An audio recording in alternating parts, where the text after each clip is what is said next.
We'll just get started now. My name is Sarah Hare. I'm the Senior Marketing Manager here at BetaShares, and we are delighted that so many of you have joined us today. We're taking you through Profit from Your Principles, Ethical Investment Opportunities. Before we start, I would just like to remind you that everyone who has registered will receive a recording of the session today and the slides. Throughout the session, if you would like to ask any questions or have any feedback, please use the widget on the right-hand side and we'll go through your questions towards the end of the webinar.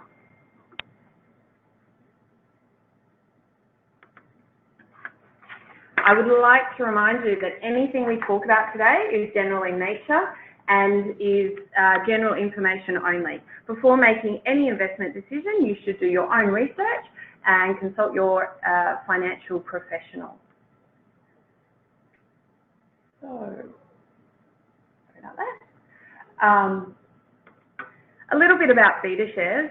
Hopefully you're all familiar with BetaShares, but we are a leading Australian ETF manager. We have 60 funds now trading on the ASX, and very, very proudly, we've just launched 4 diversified ETFs, which we'll talk a little bit about later on. We have $9.5 billion in funds under management and have been around for about 10 years. So that's a little bit about us.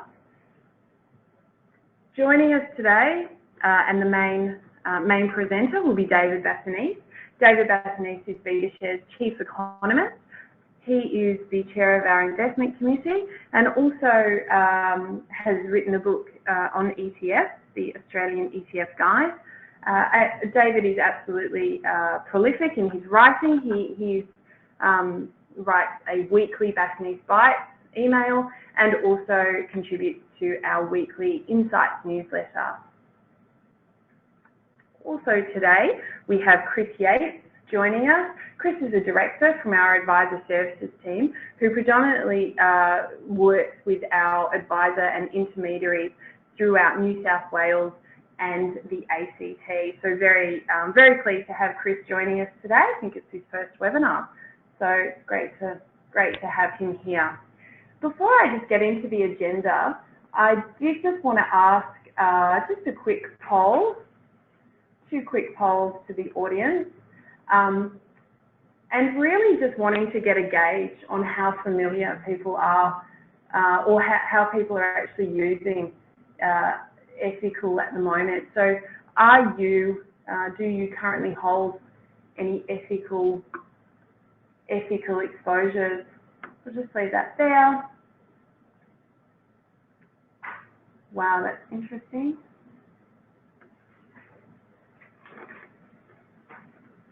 Okay, wow. And I'll just close that. David and Chris are very interested in the answers. And the second poll that I would love to share with you is the second one. How do you actually consider, how often do you actually consider ESG as part of your investment analysis? So really interesting there. Okay. Wow. Okay, that's really good. Very interesting.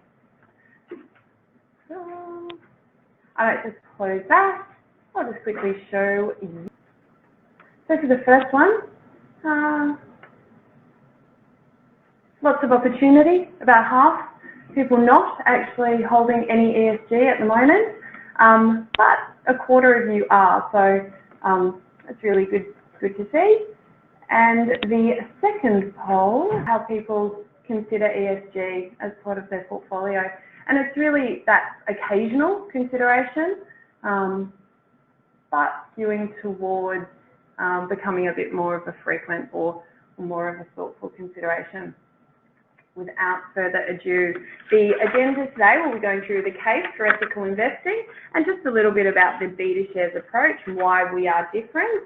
And then Chris will be taking us through the opportunities with equities and then the opportunities with bonds. So I will, David, hand it over to you if you'd like to get us started. Thanks very much, Sarah, and thank you all for joining us today for, what's a pretty interesting investment space and one we're certainly proud to be part of.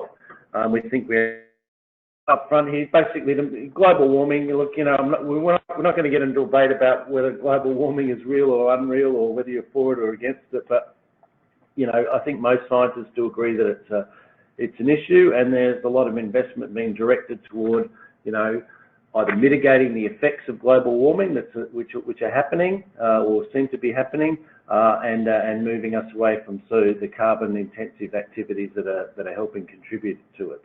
But that's one aspect. So that's like the green aspect of ethical investing, and the other one is, I guess the socially responsible business activity. So, areas other than, gambling, alcohol, a whole bunch of activities that many investors feel uncomfortable with, don't like to have exposures to, and so ethical investing, aims to sort of screen out those sort of activities from your investment profile, and I guess not provide the financing for those types of activities, and just profit from the trend toward ESG investing. And again, a big part of the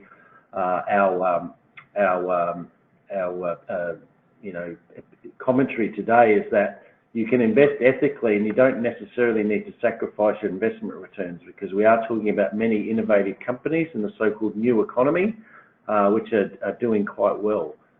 So it's certainly not necessarily a sacrifice to your investment returns. Just to go through some of those points, just look at the first one. I mean, this is a chart. This is from NASA, right? So you may query some people, but this is the space agency in the United States who've tracked carbon dioxide levels going back over history. So this is, again, people like Al Gore and whatnot have used this sort of slide in the past, but I mean, the evidence is pretty clear that we've had a very significant increase in CO2 levels in the past few decades. We're now at something like 420 million parts per million versus a long run average of something like 220. We're also now seeing the effect of that if we just go to the next slide. Want me to do that? Okay. So, again, the evidence, at least since the late 1880s, is that we're basically experiencing higher than average temperatures in the last few decades. So there is this trend toward global warming, and obviously the big debate going on in New South Wales at the moment with the bushfires and pretty unprecedented air pollution that we've experienced in the past few days is just, perhaps further evidence of that. Going on to the next slide, and there are obviously big economic costs associated with climate change. This is some numbers from the Economist Intelligence Unit, which in turn have got them from various groups like the United Nations, but just to go through it, like rising sea levels, the loss of usable land is going to be a big impact of global warming. The storms are going to becoming more damaging, more frequent and more damaging when they do take place. Growth in waterborne diseases, again, is another element as some areas that become a bit more tropical, funnily enough, is going to lead to, big issues there with regard to like spread of malaria and all this sort of stuff. Loss of agricultural productivity, again, we're seeing that with the farms in New South Wales with the extended periods of drought. Shifts in tourism patterns toward cooler areas of the globe. So, for example, areas that are currently quite relatively warm are going to get warmer, and areas that are generally quite cool, so Northern Europe. Funnily enough, I've gone through these studies. It's quite interesting. So the Scandinavians are actually very, pro, efforts to mitigate climate change, but they're actually there. Funnily enough, their climates will get a bit more temperate and less frosty. So to the extent there is any benefit from climate change, well, there's some positives in some areas, and certainly from a global perspective, it's a negative. They seem to be the ones that will be least least worst off in that regard. So basically, you know, it's pretty extensively covered the various costs associated with climate change. There is evidence that CO2 levels have risen. There is evidence that the temperatures are starting to warm, and all the analysis suggests that, you know, as that continues, it will lead to a lot of costs on the global economy. So that is the green aspect of ethical investing, and why we're seeing a lot of interest and activity in that area. But there's also another aspect to it, and these are the you know, avoidance of you know, activities that many people find uncomfortable: gambling, human rights, alcohol and tobacco, armaments, animal cruelty, gender diversity. So a big part of ethical investing is screening out these sort of activities within a portfolio of companies that one would want to invest in. Investor surveys are also showing that demand for ethical investing is growing quite strongly. So this is a survey from Morgan Stanley, Sustainable Investing Unit of investor sentiment, I guess, across the United States. So something like 3/4 of investors are certainly interested in sustainable investing. 80, you know, almost, you know, 9 out of 10 millennials have a big interest in investing, and it's certainly something we're seeing as part of our business. Not just millennials, but certainly you know, the younger investors on average tend to be particularly interested in these issues. And also, just moving on, and we are seeing the impact in the market. So markets are becoming less tolerant of companies that do have so-called ESG incidents, be it, you know, health and safety issues, breaches of data privacy, you know, accounting scandals. The markets so companies that are basically not diligent in these areas can suffer a significant share price weakness. So a couple of examples there. Firstly, Marriott Hotels, when there was an incident there where there was a data breach. So a lot of the identities of people that have used credit card information or whatnot of users of Marriott Hotels was released. And you can see there was a major share market decline, something like 30%, over November 2018 when that data breach came about. Another example, Johnson & Johnson. Again, there was a lawsuit against Johnson & Johnson because of you know, alleged cancer causing asbestos in their talcum powder. And so for a period there, the share price took quite a bit of a hit. So it does show you that you know, these sort of ESG concerns are certainly starting to have a big material impact on share price performance. And this goes back to that point I raised earlier. If we just go to the next slide, that you can invest ethically and don't necessarily need to sacrifice investment returns. So the couple of exposures we're going to be talking about today, our Austin, our Well Fund, our Ethy Fund, our Fair and Ethy, so Australian Ethical ETF and the global one. You can see the performance vis-a-vis other benchmarks over the last few years, and they've actually handily outperformed over this period. So quite interesting. When you're stripping out I guess in our case, the banks and some of the miners in particular, it certainly helps support you haven't really sacrificed returns because they've been you know, somewhat laggards on the market. And globally, what you're seeing is when you screen for all these various areas, you end up having quite a skew towards the tech sector in particular, and that has certainly helped support performance globally. So how do we go about doing it? So I'm just going to my final section before I hand over to my colleague Chris. What is the BetaShares approach to trying to come up with an investment exposure that does meet the concerns of investors, you know, both with regard to the environment and you know, socially responsible activities. As you can see, we now have we have 3 funds covering both bonds and equities. So we have 2 funds giving exposure to equities. Fair is Australian equities, and Ethy is international. And then GBND, we're proud to announce, is we've just launched as an ethical green bond fund. So again, it's combining both Australian denominated fixed income bonds and US and Euro, so global bonds as well. But they also meet these screens as Chris will explain in a bit more detail.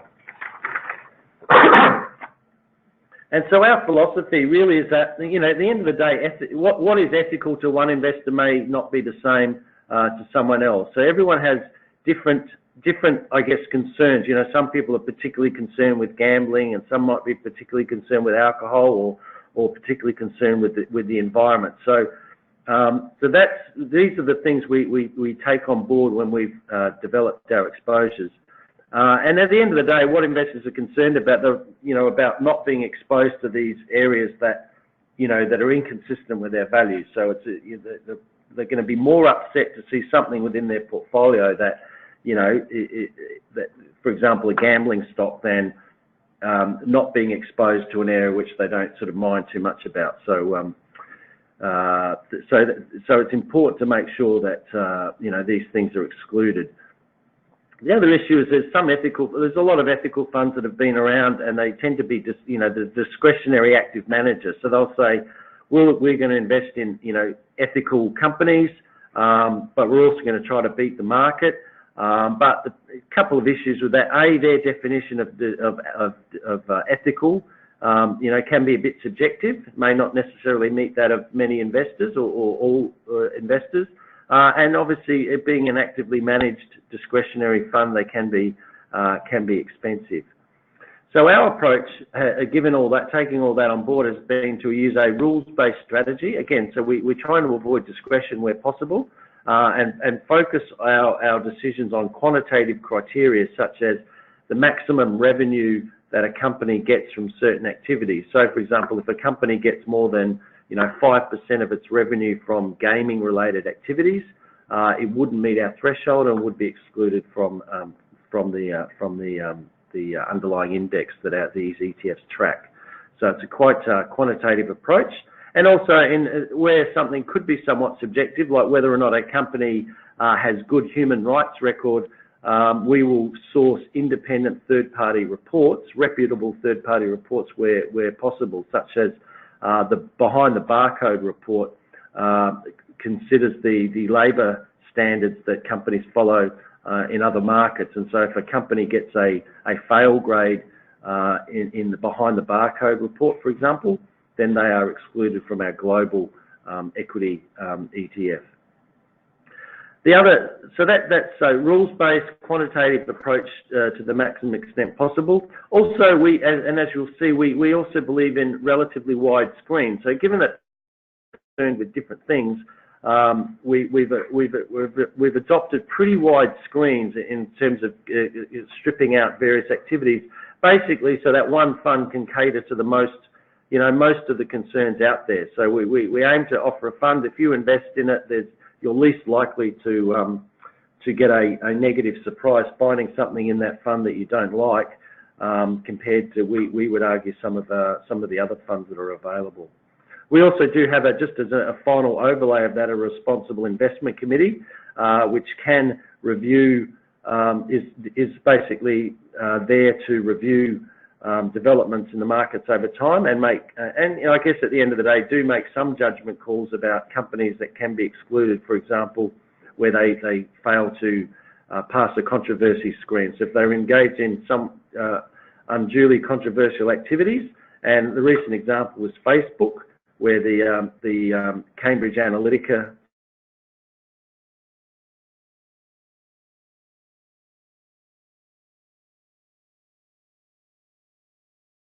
from the global fund as a result. Just as some examples of those wide screens. First, if you look at the global, and again, we haven't named names here, but there's a couple of other funds that do, I guess, have an ethical edge to them in terms of being ETFs on the market. So they're global and they have an ethical edge. But we've gone carefully through their screening methodologies, their index composition, and in many of these areas, as you can see, our fund, ETHI, excludes many of these areas, and there's one in particular which only excludes controversial weapons and tobacco, which, you know, are not nice things, but, you know, there's a lot of other things that that fund does not exclude. So it's a very narrow screen. And there's another example out there which, you know, effectively includes the banks, includes financial institutions providing finance to fossil fuel producers. It has some companies, for example, cosmetic companies that are associated with animal testing and the like. So again, we think we've gone through it very, very carefully and come up with a wider set of screens to eliminate many of these controversial areas. And just the Australian example as well. So again, our fund FAIR, Glenn, excludes many of these areas, and a couple of the other funds you may see on the market don't fully exclude some of these areas. In particular, well, the one in particular, again, which only excludes controversial weapons and tobacco, but there's another one that includes both banks, and it includes some miners that are very high in use of fossil fuels. So you may be surprised to see that in that fund.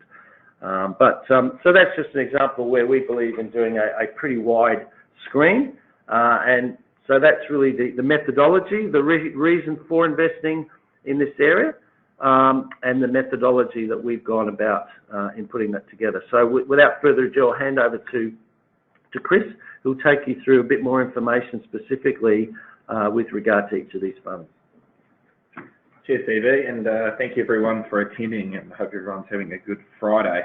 So I'm going to be going through the opportunities with equities in ETI and FAIR, and hopefully a lot of the people that attended, or the 56% that said they're already using ethical funds, have taken the time to review and select both ETI and FAIR, because we really have received very strong support across those two funds.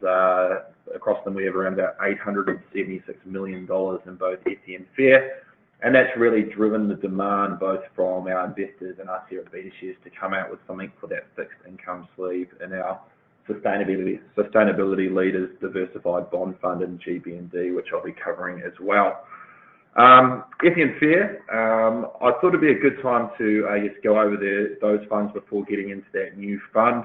Again, that strong adoption has really come from the process and investment methodology we've used, and looking at both positive and negative screens across these funds, and really take out that subjectivity and grey area when it comes to ethical investing by using a very stringent process in terms of selecting those companies for the index. So in terms of ETI, trades on the ASX under ETHI, that's our Global Sustainability Leaders ETF. That's giving you a broad global diversified exposure across 100 companies, ex-Australia. And these companies are identified as climate leaders. And that fund there in particular is a very low cost exposure at 59 basis points. Just going into that stringent screening process and those positive and negative screens we use for ETI, initially what we're looking at is developed markets, and again, companies that are large, so market capitalization of over $3 billion in US dollars, and very highly liquid companies again, so they have to have a daily volume trade of more than $1 million in US. Once we have that universe, we then put through that screen looking to remove things like fossil fuels and any significant activities in those type of unclimate leading or sustainable leading like characteristics. But what this looks at is actually a positive screen.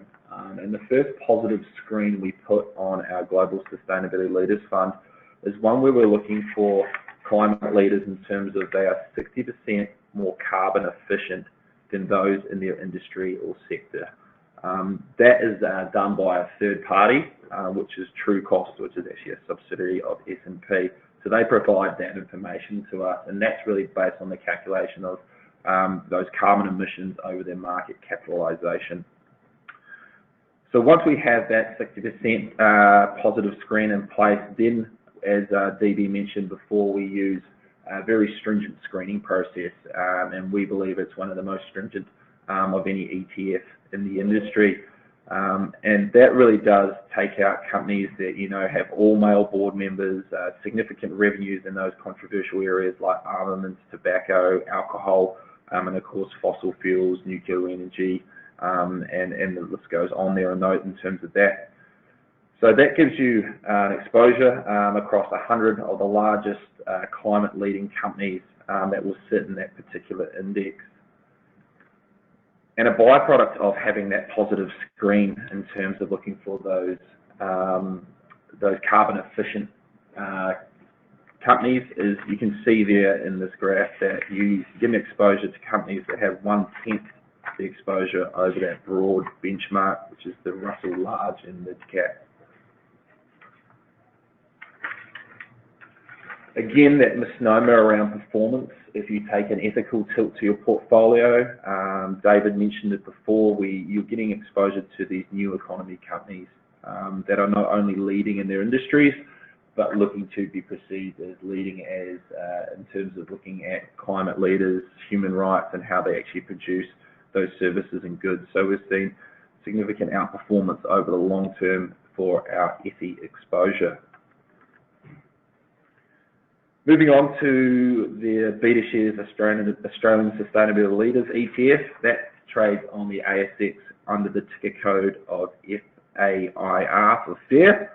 Again, we're looking for climate leaders in Australian equities and giving you a broad, diversified portfolio across those climate leaders. The cost of this fund is 49 basis points, so again, a very cheap exposure for an ethical one. In terms of the process, it looks very similar to what we use in terms of our Global Sustainability Leaders Fund and ETHI.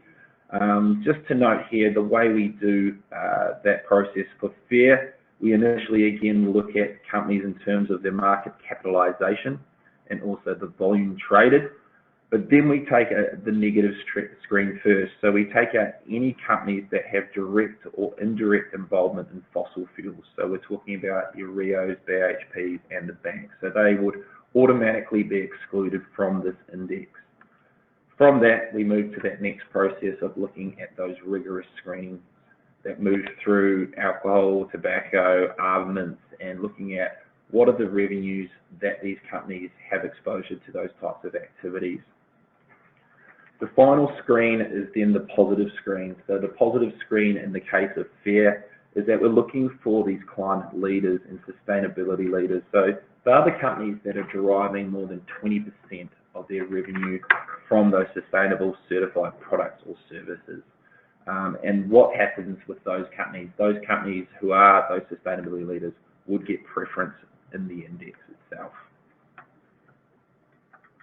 Looking at performance, again, as David highlighted earlier, you are not sacrificing returns for using an ethical fund in your portfolio.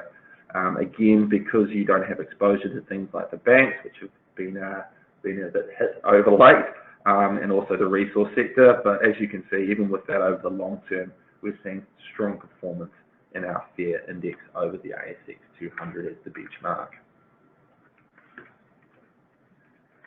So opportunities within bonds and our newly listed Sustainability Leaders Diversified Bond Fund, currency hedged under the ticker code on the ASX under GBND.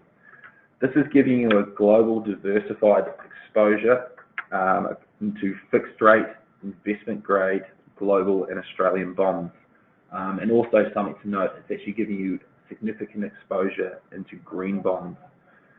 What we wanted to do with this fund is really keep that same investment methodology, process and concept that we use for ETHI and FAIR by using both positive and negative screens, but also being mindful that we wanted to give it that look and feel of a core diversified bond fund, but just one that has that ethical green lens over it. So looking under the hood, what are you getting exposure through GBND? It's 50% weighted to Australian denominated bonds and 50% to bonds issued in US dollars and euros. In terms of those bonds and that screening process, again, it follows a very similar screening process that we use for ETHI and FAIR, and I'll go into that in the next slide. But the bonds that are denominated in US dollars and euro must be green bonds. And these are green bonds which have been certified by the Climate Bonds Institute as certified green bonds. And we'll go through their process and that review in a few slides. The Australian bonds, we use that rigorous screening process to give you that true to label ethical exposure within the Australian portion of the bonds. And again, there is a small allotment to green bonds in the Aussie denominated bonds, but given the small issuance of green bonds here in Australia, we've used that screening process to give you that diversified exposure. And looking at that screening process, again, you're looking at a very similar chart to both FE and FAIR. The eligibility in terms of bonds must be issued only in AUD, US dollar or euro. These are fixed rate only bonds at a minimum of investment grade and only senior ranking bonds. Once we have that universe, we of course then apply those rigorous screens. Again, looking at significant activities and armaments, gambling, tobacco, alcohol, human rights violations. And then once we've gone through that screening process, the portfolio is then divided into green bonds for those global bonds denominated in US and Euro, and then the other 50% being the Australian denominated bonds, which will sit in the GBND's portfolio as sustainability leaders. So just looking at the growth of green bonds issuance globally, this graph really just highlights yes, the exponential growth we are seeing in the green bond issuance, where now there's $665 billion of green bonds being issued. And that's really being led by a couple of regions, specifically the European and Asia Pacific region within finance and non-financial issuance. So I've used the term green bonds and getting exposure to green bonds on the global and a small proportion on the Aussie side of this portfolio. But how do you determine a green bond? And again, we use the Climate Bonds Institute certified green bonds as the way of reviewing those bonds that sit within GBND's portfolio. And they really follow these four components of the green bond principles. So that's the use of the proceeds, the process for project evaluation and selection, management of the proceeds, and again, the last point there being reporting. So the use, they're looking at where is the money being used? Is it for wind projects, solar, an efficient urban transport solution? Then they want to monitor, are those proceeds being given to those projects in a timely fashion, and how are they going to be audited? Again, it's following the objectives of the initial project in terms of the management of those proceeds, and of course that final point there being the reporting and the outcome of those issuance and money being used for the projects. There are, of that $665 billion in global bond or green bond issuance, as we saw in that previous slide, there are a number of ways that these bonds are classified as green bonds.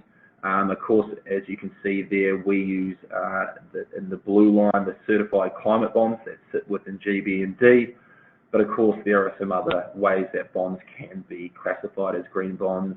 In terms of the secondary market, you can use a third party or a specialist like OCOM or Sustainalytics, assurance through an audit firm like KPMG and Deloitte, or a rating agency like Moody's and S&P. So there's a number of ways to rate these, but we believe by using those Climate Bonds Institute certified green bonds is giving you that true exposure within that. So what are the characteristics of our GBND fund? And again, I sort of loop back to what I said in terms of introducing the fund. We wanted to really give it the look and feel of a diversified bond fund, but with just that green lens over it. And as you can see through the characteristics, it really does do that. Again, we're using a benchmark, given that this is a diversified fund. To benchmark it, we're benchmarking against a 50-50 blend of the Ausbond composite and the 50% of that Barclays Global Aggregate Bond Index, which you can see on the far right there. So in terms of the characteristics, we can see it has a slightly higher duration than that of that blend I just spoke of, so 6.7 versus 6.35, but very close. That high duration is really coming out from the global portion of this portfolio, and particularly the green bonds which are issued out of Europe. Yield to maturity, you can see there's a slightly enhanced yield of 1.52 over the 1.32% compared to that blend. So you are getting a slightly better rate of or yield to maturity. And again, that's getting derived from that slightly longer duration. Given that we use that investment grade and senior ranking, you're getting that AA average credit quality, which I believe the blend, which isn't noted on the slide, is also AA as well.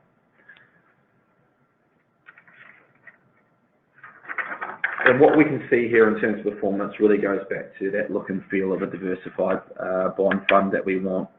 Again, you're getting that true to label exposure in terms of a green sustainability leaders bond fund, but you're getting a very relative performance to that of something that doesn't have that ethical tilt to the portfolio.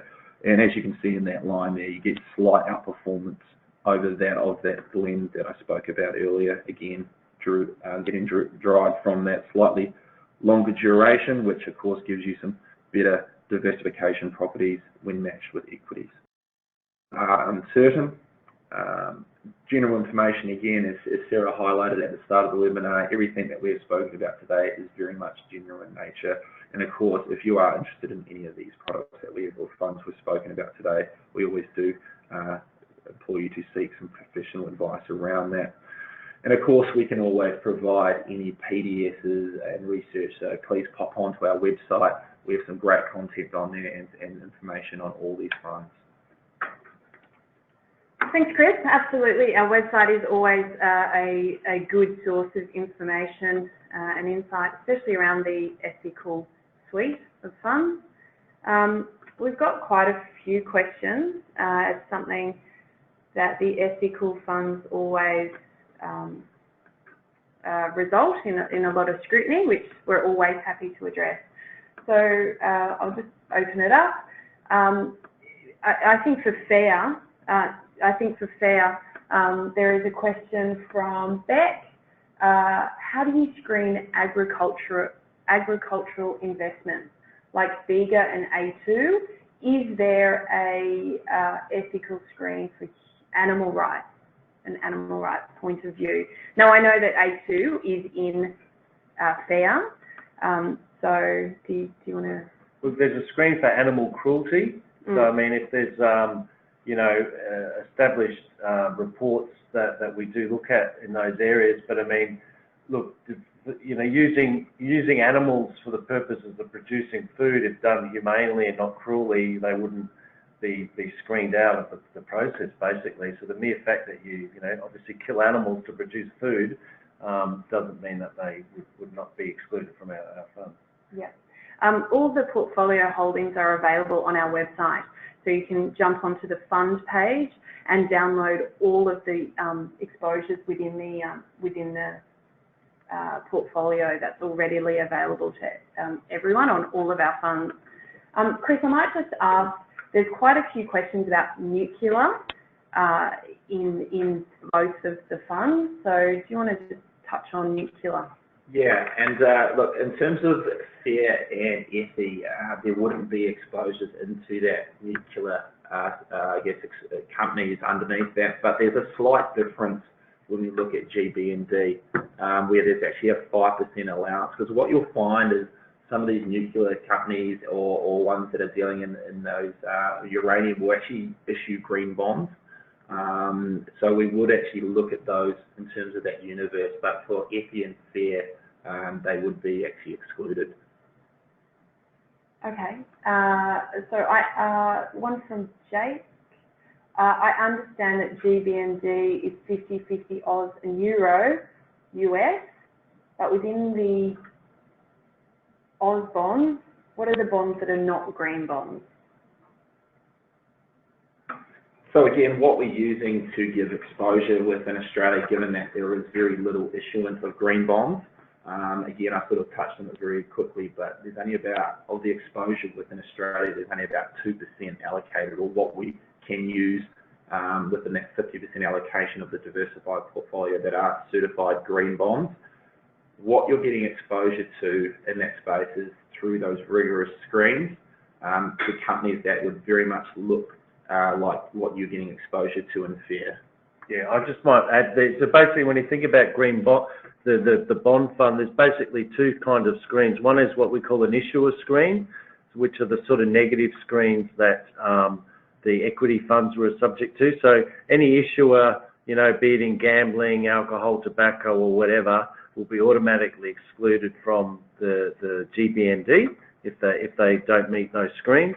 And so in the case of Australia, that's the main provision. So Australian bonds, provided the issuer is not subject to any of those negative screens, then they can be eligible for GBND. Whereas internationally, bonds, both the issuers have to meet those screens, plus they have to be green bonds as certified by the Climate Bond Institute. So there's sort of two levels of screening at the global level. Just because, again, the green bonds are available globally, but there's relatively few in Australia, and so we didn't want to sort of impose that as a condition for Australian bonds as well, because it would really narrow the universe of bonds we can invest in. Yeah.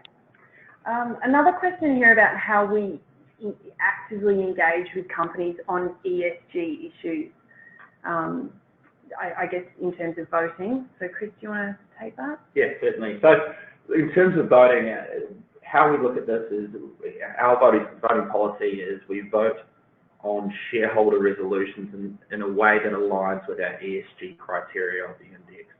Again, we think this is pretty unique, and usually for a passive ESG fund to follow this process. Okay. So, and a related question is, and David, you did touch on it when you spoke about Facebook, but who decides which companies? Well, there's most of the decisions are based on these quantitative rules, but the investment committee is also there to, I guess, provide that ultimate fail-safe provision. So, for example, where something like a Facebook, which would ordinarily be included, because it failed that controversy screen, there's a controversy screen, which is, I guess, an element of subjectivity. That's where the investment committee. Now, who is on the investment committee? There are members of the BetaShares executive, and other leading experts from Future And Verway? Yeah, from Future Super. Yeah, so Future Super basically helped in the construction of these indices. They have a lot of expertise in this area of ethical investing, so we have certainly sort of partnered up with them in helping provide these funds, and they along with some senior executives here at BetaShares are on that investment committee. And just back to a GBND, just in terms of the weighting. So how do you actually select the weightings in that portfolio, Chris?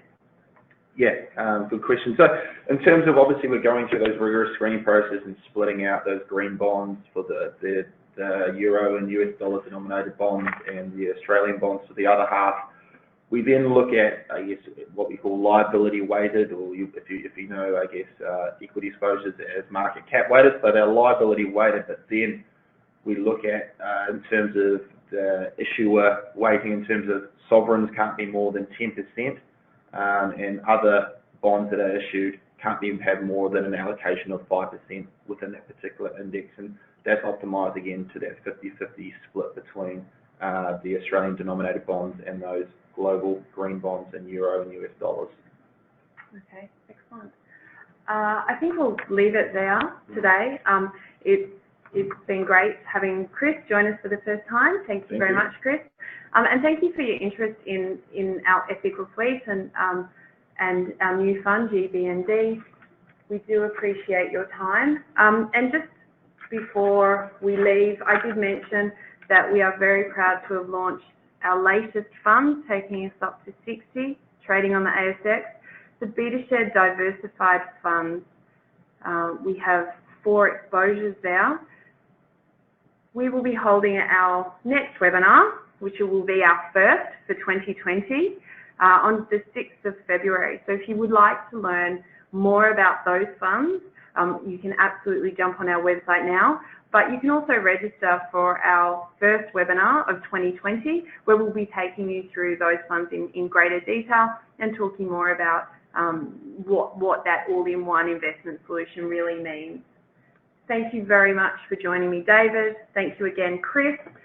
Hope everyone has a very safe and festive new year, and we will see you in 2020. Bye for now. Thank you.